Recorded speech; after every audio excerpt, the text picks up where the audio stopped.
What's going on, guys? Welcome back to the Mancave podcast. Today's interview is a little different. It's our first time doing a virtual interview on Zoom. We had a dating coach and a matchmaker, Kristi Price. She's been doing this for 15 years. The reason that I'm doing this introduction like this is because in the beginning, the internet was a little spotty, not really allowing us to capture her audio perfectly. It's going to be a little difficult to understand, so I don't think I'm going to put that part into this episode. I might have to cut it out because it's just not very fun to hear. But we are going to be able to hear a lot more of what she had to share once the internet cleared up. I just wanted to give some clarity as far as who our guest was and what we were talking about today. So without further ado, let's just jump into the rest of the episode.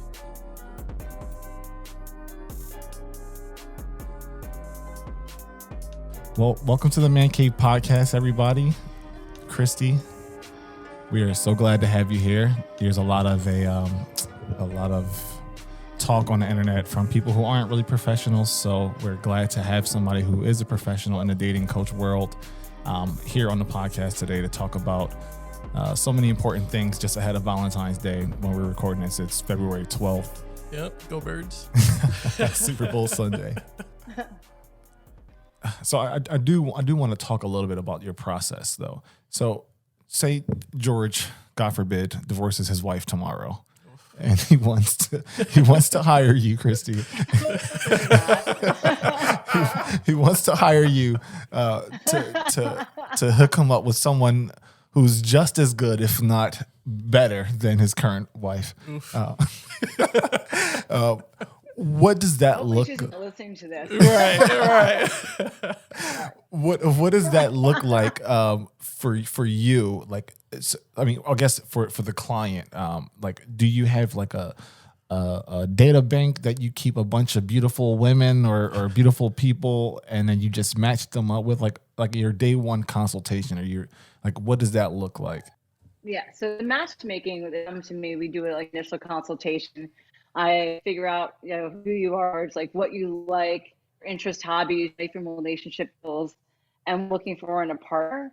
And then I go into my database. So I have a database full of women, beautiful women that are, different interests and hobbies and values. And what if you want kids that, or don't want kids? So we go through all of that.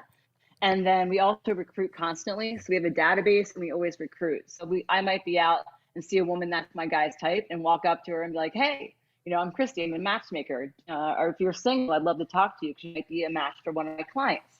And then I present my clients with women that actually want to meet them, photos, and who are mutually aligned with their life and relationship goals. And then they want to meet the woman. Then I set a whole date up for them. They go out on a date and have a great time, hopefully. And then we do a session afterwards to see how the date went. Wow. I never knew people like you existed. I do all the heavy lifting. Yeah, exactly. You do, exactly. You go out there, you find the woman for me, and then you bring her to me. That's insane. Yep. You just back and watch football. Right. That's a good and a bad thing. I think it's, and obviously correct me if I'm wrong. I just feel like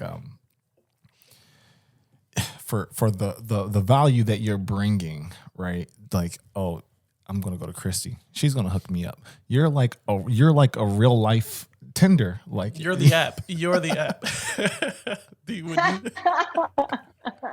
But for relationships, not for hookups. Yeah.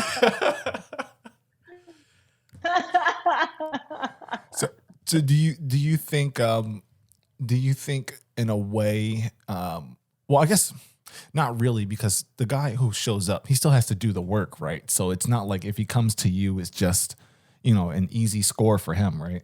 Yeah. So the coaching, they go off on their own and they do all the work on their own. I help support them and guide them and meet the kind of women. The matchmaking, it's men that don't have time for online dating and meeting people in person or aren't meeting the right kind of person. So yeah, in that case, they hire me to find the right match for them. And I do, yeah. So I offer coaching throughout the process, though. So it's not just me throwing dates at them. I'm also coaching them. We do image consulting, if they need a little makeover before they start dating again, if it's after divorce. And a lot of the younger guys too are coming to me. 20s, I have matchmaking clients in their 20s and 30s that have just had it with trying to meet women out there. In Because their 20s. Philadelphia, I think, is ranked 89. Sorry? I said in their 20s is kind of like, you're so young. Philadelphia, like late 20s, 30s. So, I mean, Philadelphia, I did an interview with somebody, I didn't know this, was ranked 89th, the worst cities to be single in, to meet people. I don't know why that is. I think that's crazy. Now I know why I have a job. Right.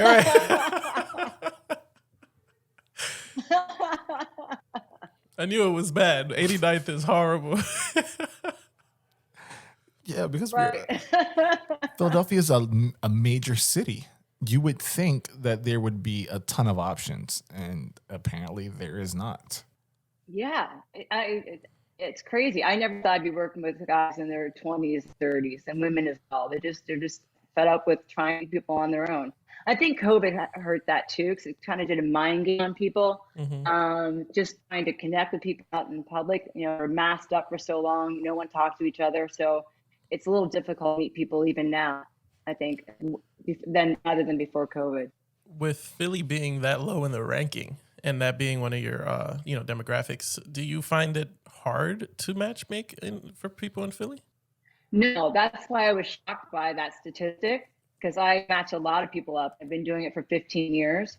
So you know what it is? I mean, we recruit people who want relationships. People in Philly don't got game. I guess that's what's Sorry? going on. I guess the guys in Philly just don't have any game. Like if you could come on in and then help them out, and you're like, it's not really that hard in Philly, then the guys in Philly need to step their game up. Probably right. I do hear that from a lot of women. Like they're like, and this is across the board, but mainly in Philadelphia, New Jersey, that the men just don't like take charge and make a plan.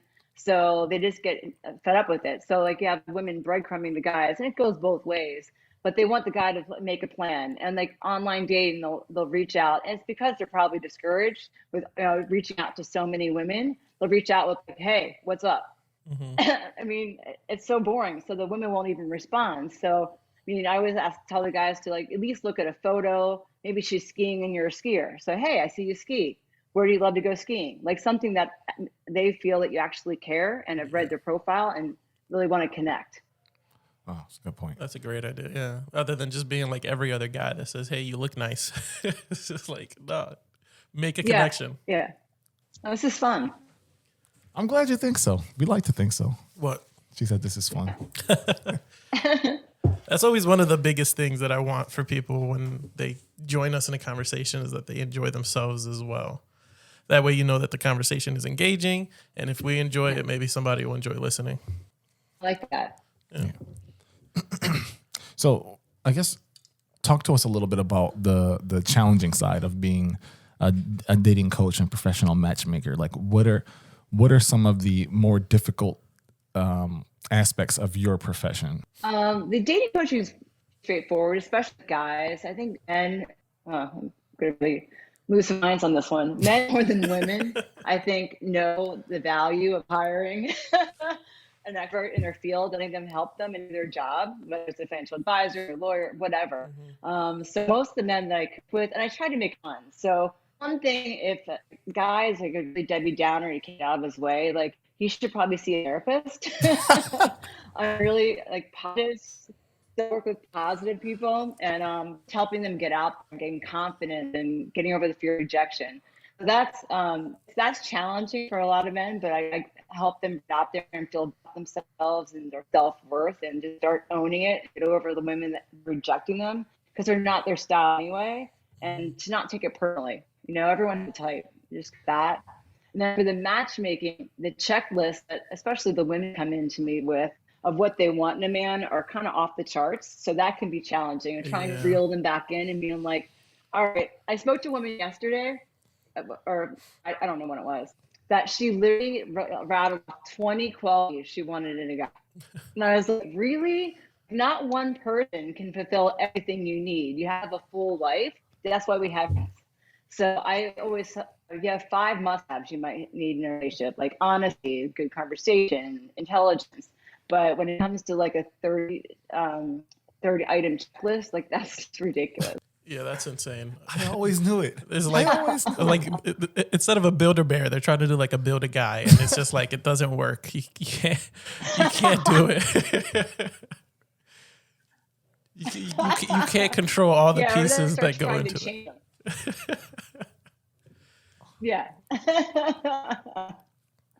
Because men come to me and they're realistic. They're just like, I want a pretty girl that's fun, that's kind, that's sweet, that's fun. It's not that's obviously they're attracted to, but it's not like a huge checklist of things that they need in a woman. Why do you think that is? That I mean, because people try to say that men are too simple, right? We're too simple, or men don't. I had a conversation with my couples therapist or marriage counselor, rather. I think like it was a week ago, and she was basically saying that I needed to know what my needs were in a relationship because I only had like a few, and I was just thinking like, like I know what my needs are. It's not as extensive a list as my partner's. And so I don't understand why there's this stigma surrounding men. It's like, if we're simple, it's a bad thing. I don't know where that comes from. Do you? No, I don't believe that either. I think men just want someone that's kind, that makes them feel appreciated, that you're attracted to.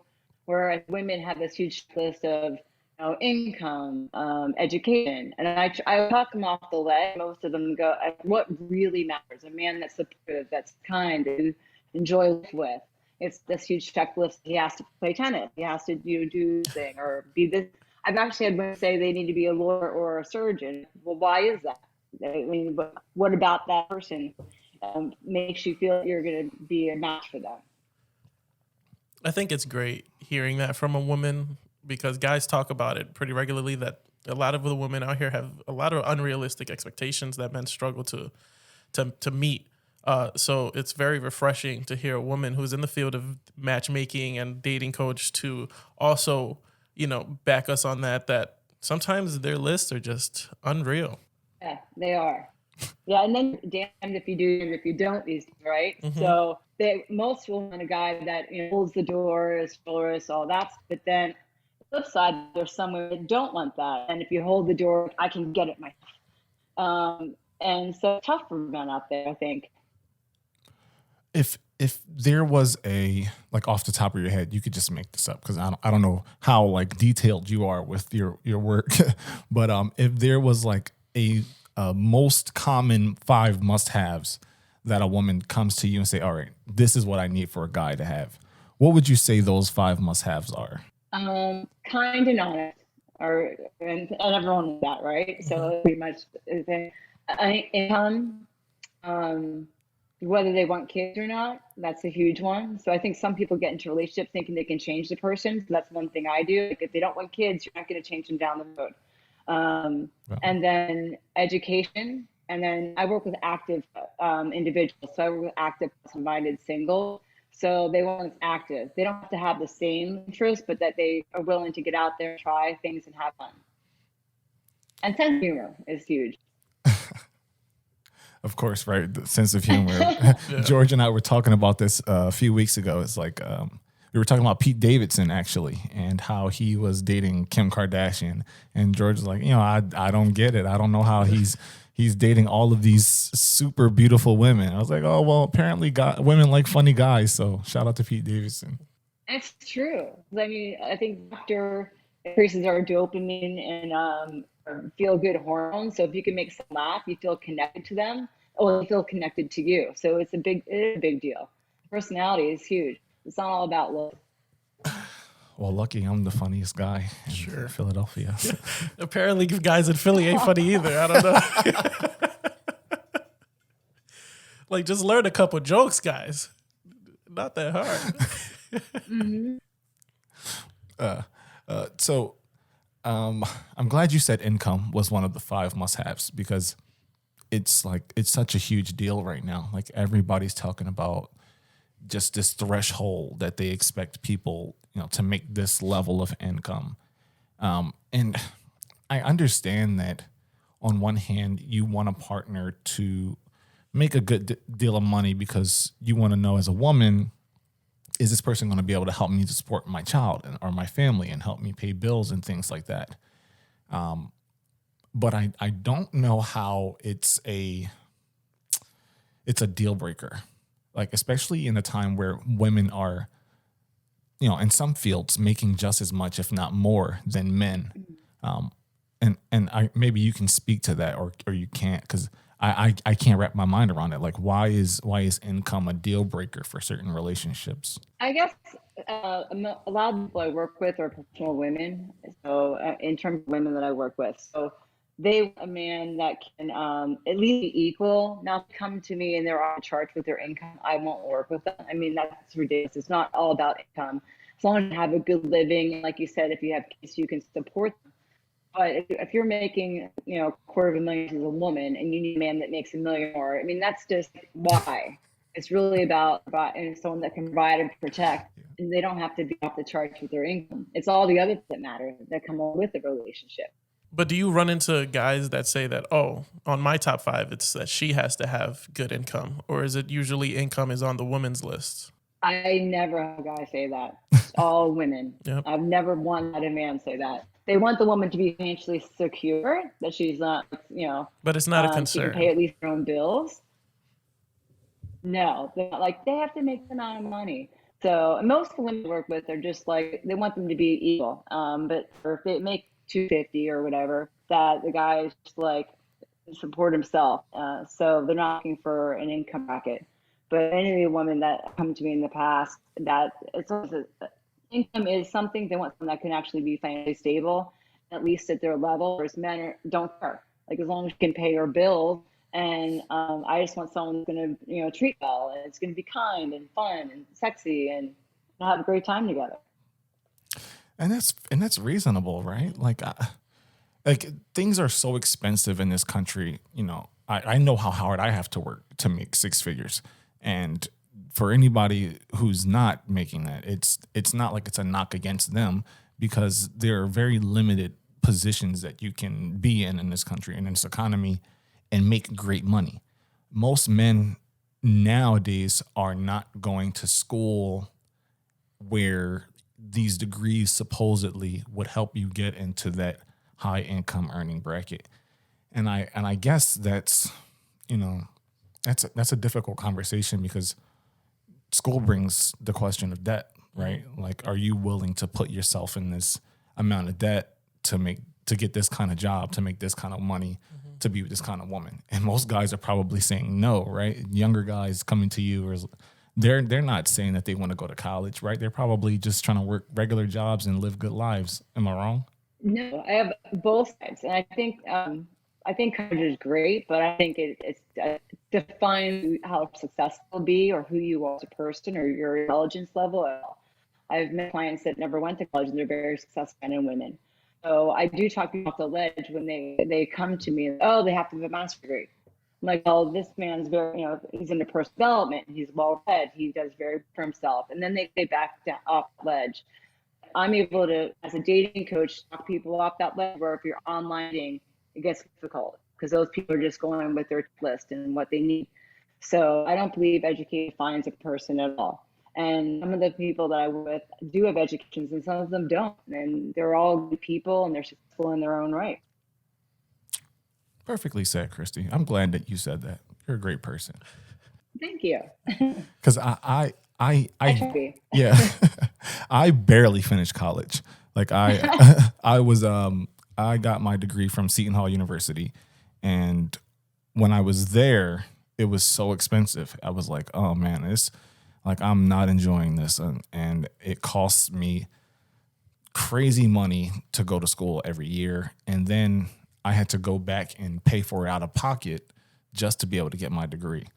And I sell real estate, so I didn't even need a college degree to be able to do what I'm doing now. So it's like, I hope every guy out there understands that if you choose a path to like better yourself, or to do things that you enjoy, like nothing else matters. Like things will fall into place. You don't have to put yourself into like a bubble or a bracket to get a certain quality of life. Like if you follow your path, you'll eventually get to where you want to go. I agree. I struggled through school. My mom made me go. And my business degree really helped my dating coach business, right? So same thing.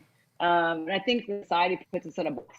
Like you have the degree, you have the 2 kids and the defense, and even coaching and matchmaking. Not everyone wants to get married. Not everyone wants to have kids. Yep. You have to follow your own path, like that. So I was reading an article on Psychology Today, and they were talking about how their young men are more lonely now than they've ever been because of all the things you talked about today, the ridiculous standards. Well, let me not say ridiculous because I don't want people to drag me on the internet. But because of the high standards that modern women today have, is that a concern for you as a dating coach that like so many young guys out there feel like they're just not good enough to be able to go out and get what they think is their ideal woman? Yeah, I think it's sad because I think that it's so difficult dating after COVID anyway, and connecting with people online or even in person. So, and then they get rejected so much, or like we talk about ghosting and breadcrumbing, and they start to feel they have low self-esteem. When it comes to me, all men have low self-esteem that are your age bracket for sure. And they're just getting beat up by women out there, and women be unkind. Like I'm very selective of the women I take on as clients. I work with mostly men for a reason, because, you get a lot of drama from some women, and I don't do drama. So, but yeah, I think it's difficult because the women that I interview, so we recruit constantly. So I'm seeing a shift in the women just this last 6 months to 10 months. That they just want a nice guy. So they come to me. I mean, the older women want to have this huge checklist, but these younger girls just like, I just want a guy that will, ask me out on a date, show up for the date, has his act together. So, and that doesn't, like we talked about, need a college degree or a huge income level, just has their act together and doesn't live with her mom. And that's fair. Yeah. That's more reasonable than the latter. Like, who doesn't want that? That's you want somebody who, like you said earlier, has put value within themselves and created themselves to be worth something for somebody else. And of course, that's what the woman, most women without this high check mark list that you said. I was also about to say ridiculous. You can say that. It is. But no, yeah, it's completely understandable that what you would look for is somebody that values themselves and take care of themselves. Because if they don't do that, how do you expect them to take care of you or value you? Can't do it. Everyone that comes to me before we even start dating, I make sure that they have already created a life of love. Like they're doing things that bring them joy. They're feeling good about themselves. They're not trying to fill a void with a woman, because then you just get toxic or codependent relationships. You're more interesting for women, and then also you're happier if you love your life first, and you just get into better relationships that way. So is that a conversation like that you would have with that guy? You just tell them, hey, you need to start taking care of yourself first, or find, like you said, maybe go look for some therapy before we can start looking for a woman or looking for love, and then tell them to take care of that first and then come back to you? Like, how does that conversation normally go if you have to have that conversation? Yeah, they need therapy. I guess they're not a therapist. I will say that. They're just really depressed or whatever else. But they're in a place where they're just kind of down from the dating scene or past relationship. I'm also a success mindset coach and life coach, so I can help them, guide them to creating a life that they love on first, and just really owning who they are and knowing their value. And then we start the dating process instead of jumping right back out there. So you have to be whole and feel good. It's such a cliche. You have to love yourself first, but you really do. If you don't love yourself, who else is going to? Like, they're not going to value you as a person. So that's super important to love who you are. Preach. Well, Kristi, you were a phenomenal guest. Yes. We were very excited to have you on today, and I think you've gone above and beyond our expectations. We want to thank you so much for coming on to the Mancave podcast today. Yeah. And do you want to tell the people where they can find you? I mean, we'll drop your website and all your information on all of the links. But you want to tell people how they can connect with you? And this was so much fun. Thank you for having me. This is like one of the best interviews I've ever had. You guys are look great. at So thank yeah. I was actually nervous. I never get nervous for interviews. This is so fun. So thank you. I was. So I was like, my boyfriend's like, don't talk too fast when you get, you get excited. So anyway. So kpmatchmaking.com is my website, and there's actually a link on there if someone wants to get a 20-minute to 30-minute like free consultation if they want some advice. You can so you can actually just go on there and call me up and set up an appointment, or just look at the website. I'm pretty low key, so wherever I can. And we would agree with that. Yeah. Yeah. Well, thank you so much for coming on. It was a pleasure. We look forward to working with you in the future, and we will definitely be sending hopefully some. not as clients. Right?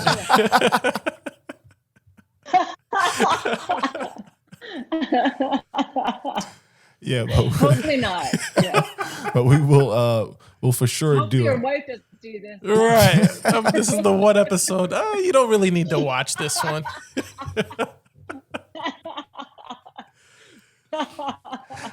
But we'll for sure be sending people your way. Yes. Because we have a lot of I don't want to say disgruntled. I mean, we live in Philly. You said it. You know, we're in Philly, the 89th on that list. We know some people that could use your help. That's for sure. Sounds good. I thought she was great though. I was pleasantly surprised by the. Yeah. You know, it's always a little like you don't know who you're gonna get in that situation. Yeah. I guess we should start vetting people too before we like just come up with like a fucking questionnaire, like 10 questions, answer this, send it our way, and then we'll see if you're a good match. Yeah. But no, she did. I enjoyed the conversation with her for Right. sure. Gave straightforward answers, which is always appreciated. And you know, she laughed and shit, so it wasn't super serious. Right. And I was glad that even though she's a woman, she's not like on the spectrum of crazy people where it's like, oh, you can't say anything about women. Mm-hmm. And you know how men like, oh, you can't say anything about men because blah blah blah. Like she's like, we're kind of like how we are. Like we're willing to look at both sides of the table. And she gave valid information from experience. She's not just out here talking about shit, pulling shit out of her ass. Yeah, like it's a professional. Exactly. Like, she's experienced multiple different scenarios, different situations. She's conversated with a bunch of people. Right. So, you know, somebody's going to talk about relationships. Somebody that's been doing that shit for 15 years is probably a good person to talk to. Dead ass. And it was actually, it wasn't a shock to me when she said that women come to her with these fucking 30 items for their checklist. It actually kind of just validated, even though it sucked to hear it, what I already thought was like, women have crazy expectations. And it's going around on the internet All the time. people are arguing about it as if it's not valid. And now here we have it straight from the horse's mouth. Like, no, this is not acceptable. Yeah.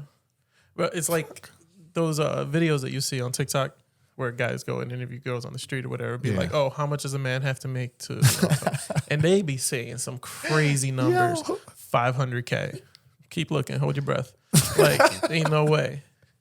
Yo, and it's crazy because sometimes I'll watch these videos and it's like they'll say it and not even realize the gravity of what they're saying.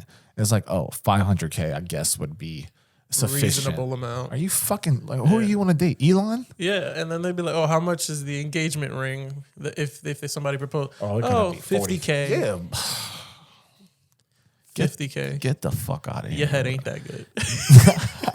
$50,000. You want somebody to spend their whole fucking year's salary on a fucking engagement ring. Well, that's the thing. They don't like if for who they're looking for, 50K has to be chump change to them, I guess. Like if you think your engagement ring it should be 50K, he should be making $1 million. Yeah, because at that point it would be less than 10% of your fucking income. And then the thing is, it's like with situations like that, like they're just looking for that, right? They're not bringing anything to the table outside of themselves, or I look okay, right? Is that bring it to the table? That's table. a trigger word. Women hate the table. But you're not bringing anything else outside of yourself. Yeah. Right. You want somebody who's built themselves up to that stature, to that financial income. And the sad thing is like you probably don't even care about them as a person or who their personality is, what they like or dislike. As long as you're making the right money, then we can have a conversation. Right. It's like that's kind of skewed thinking. Like you understand that you're not going to find, I guess love is not even on the table. No. We're going to keep talking about the table. And Kristi said, you know, the most common 5 things she found that women want are kindness, honest, you know, somebody who's funny.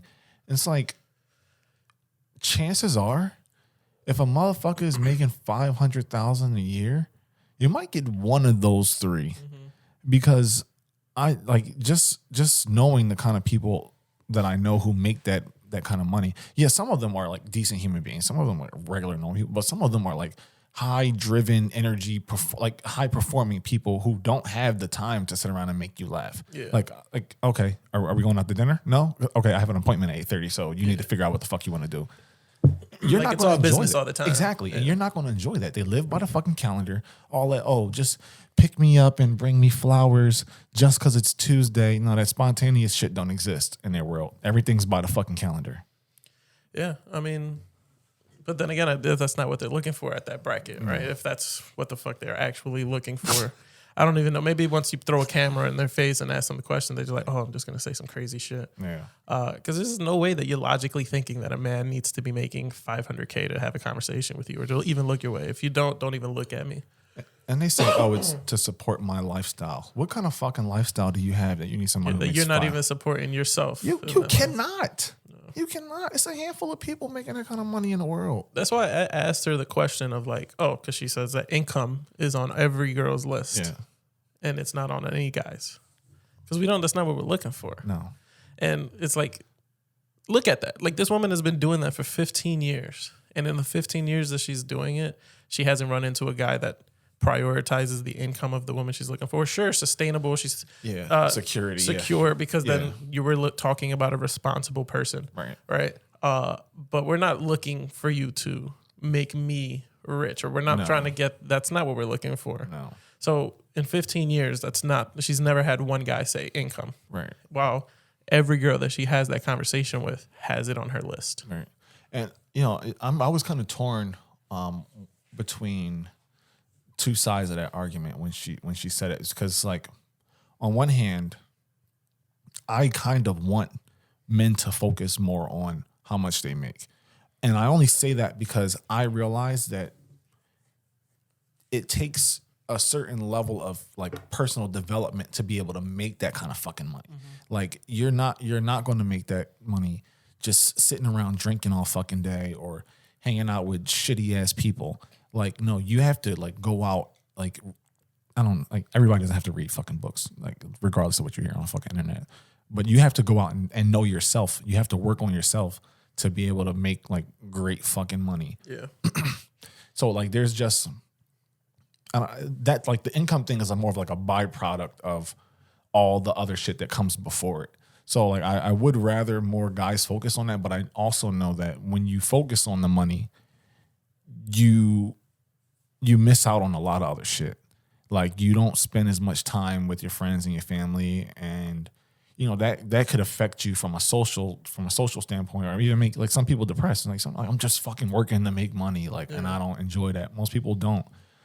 So there's like, pros and cons with the whole argument.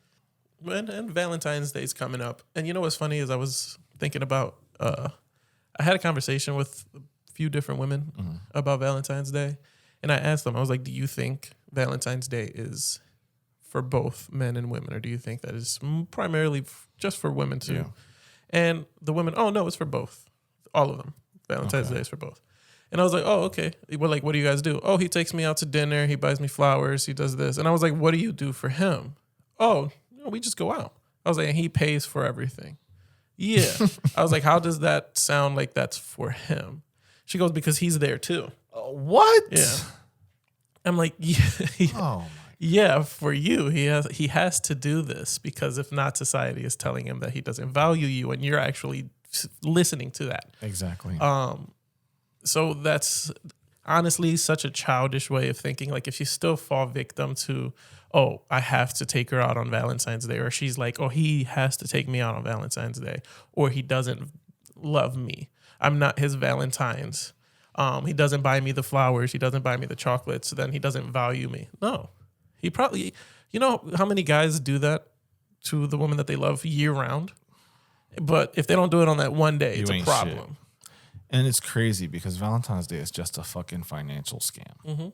I think, let me find the exact number. But I saw earlier today, I was looking it up as we were preparing for the episode, that there's like a record number of sales expected in this fucking country for Valentine's Day. That's crazy.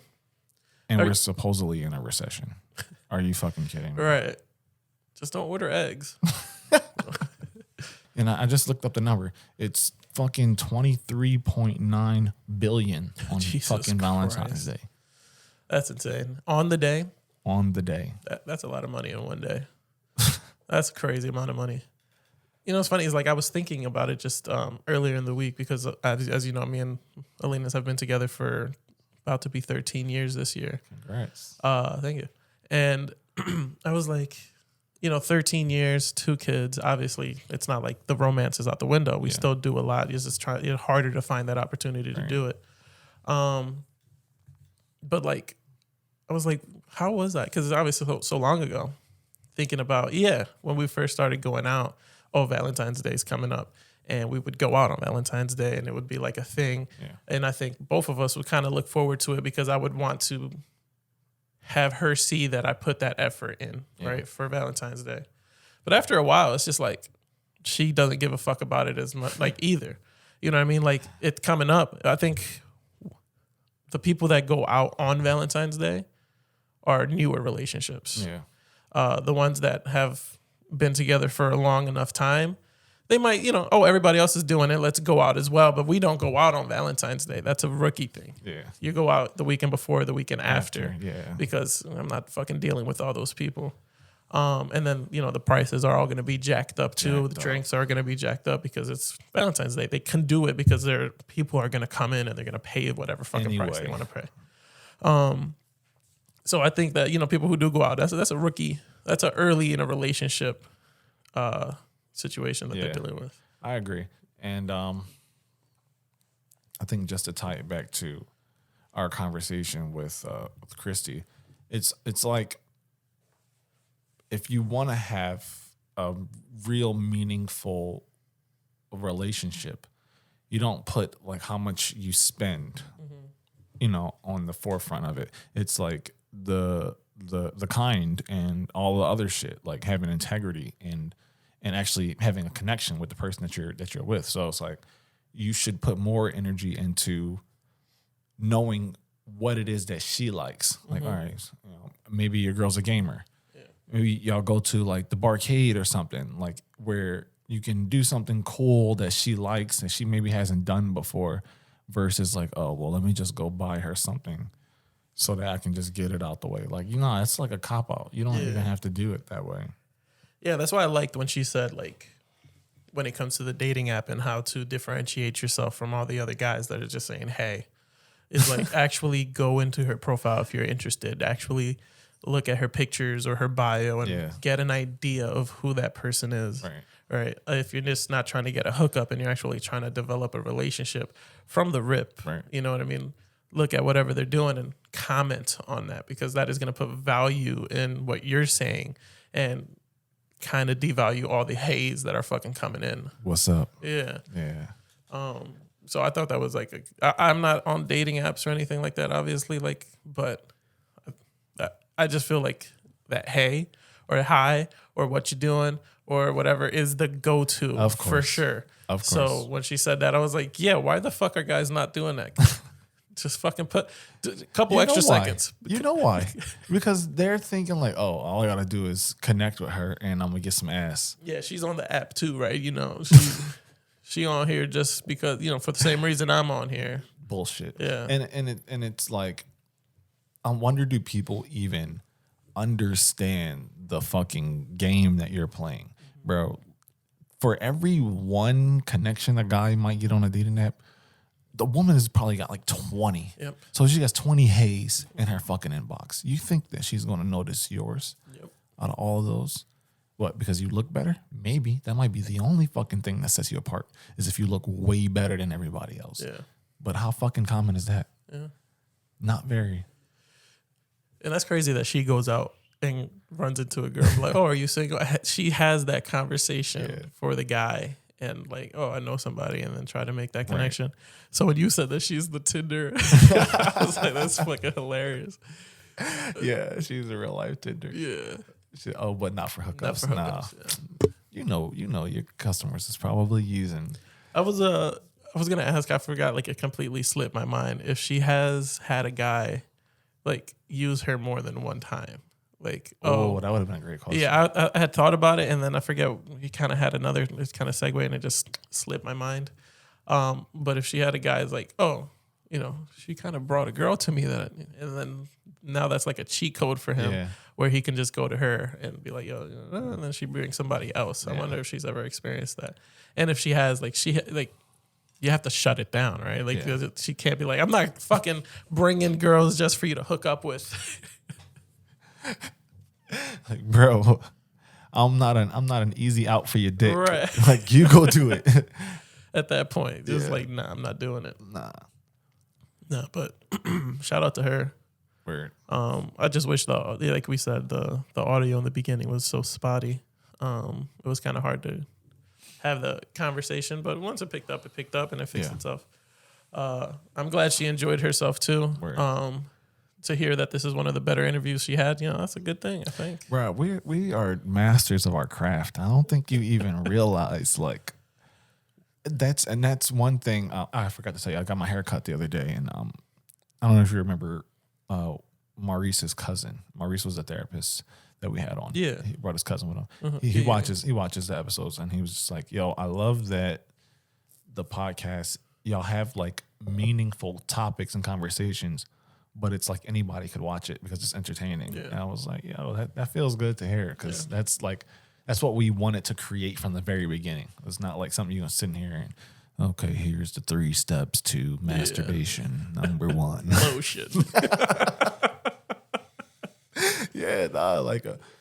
Because we don't want to sit in here and be stiff. Like, we want to enjoy ourselves as much as we want the fucking viewers to enjoy the episode. Yeah, and I think it speaks volumes that someone that we've never had a conversation with before, and nothing, no engagement, completely random person can come on and feel comfortable having a conversation with us and enjoy it. Yeah, you know what I mean. That just says we're doing something right, separating ourselves from a lot of the other people doing the same thing. And we probably could have asked her about her own personal relationship and got some fucking details out of that. I think that's how well the right. She's like comfortable. Like, sometimes, he takes me out, and I might see somebody else, and I'm like, hold on, let me put my dating coach on, and then go rap with that person. Yep. Nah, she seemed very comfortable, and I'm glad that we have gotten ourselves to the point to be able to do that. And I think that is a great sign for the future. Yeah. Like, this was our first time. This is our first time doing the Zoom thing, but also this is our first time dating, Jesus Christ, talking to somebody who's an expert in a field that we talk about all the time. Yeah. Like, we never really talked about like mental health before we had Maurice on, because it was so early in our shit. But I think too, when I look at all the other podcasts that are popular or out there or whatever, people don't really have the ability to do what we do. Mm-hmm. Like, we can make light out of a fucking therapist's profession. You're talking about how you had a fucking porn addiction, and this man was sitting right here, and he just ran with it. You know what I mean? Like, he just let it land. He was like, I'm not saying George has a porn addiction. That shit was hilarious, bro. Like, yeah, we definitely are separating ourselves from the pack, I think. I hope so, yeah. So I hope you guys enjoyed that episode. I would love to have her on again. Yeah. Because like I said, the conversation was good. And there's always more that could be asked. Yeah. So Maybe that's just get her in person next time. No? Yeah, that'll be a lot easier. Jesus. But that's the introduction to our like Zoom or virtual interview. It's only going to get better. Yeah. We're only going to figure it out. So that just opens the door to the potential of people that we could have on in the future, have more engaging conversations, and get more insightful views from actual professionals, rather than me and you just being in bullshitting in here and making up statistics like 63% of all relationships fail because women. Because the woman cheats. Yo, I bet you if you fucking clip that and put it on TikTok, it'll do more numbers than the last one. I saw 3 articles that said that 63% of most relationships fail because the women cheat, and in that 63%, 58% of them was with another woman. If people see that shit and they don't even research it, you got like 3 people in the comments. Like, actually, if you look at Pew, those 3, but it's 500 other. Look, bitch, I told you. Tagging somebody else, we're like, you see? Oh my god, yeah, y'all gotta start fucking taking it easy, man. Ain't that deep? Yeah. That shit was funny, bro. Just people just be saying anything. But like I said, having a professional on kind of credits our value more. So, hope you guys enjoyed it. Peace. A little more energy, Larry. Say it again. Just look at the camera. Thank you for coming to Mancave Podcast. I already did that. When? I'm going to cut that part out because we jumped into this. So this is the actual outro, you fuck. You know that energy is not real, so I got to all right, hold on. All right, take a deep breath. All right. Thank you for coming to the Mancave Podcast. This is Larry. Fucking fake. Fucking fake. There you go. I'm bipolar. Right.